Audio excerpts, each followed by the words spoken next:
Vigileremo affinché venga attuato il piano sociosanitario. Con questa intenzione si è aperta l'assemblea programmatica dell'FNP CISL Veneto a Peschiera sul Garda. Il sindacato dei pensionati, fiducioso del piano regionale approvato nel 2012, chiede che venga attuato nella sua totalità. Approvato nel 2012, stenta a decollare. I medici di medicina di base, la medicina di base integrata, in qualche parte è partita, in qualche parte sta partendo, in qualche parte addirittura non c'è.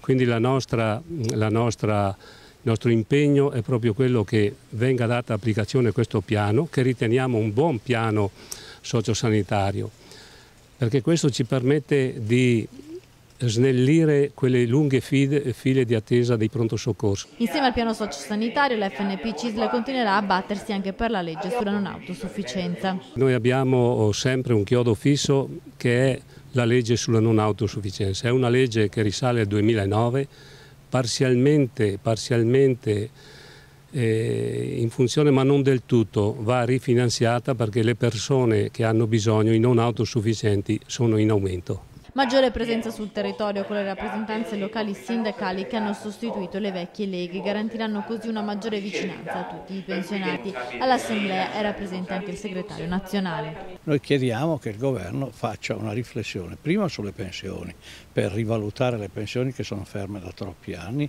Secondo, chiediamo sulla legge Fornero che si parli di flessibilità.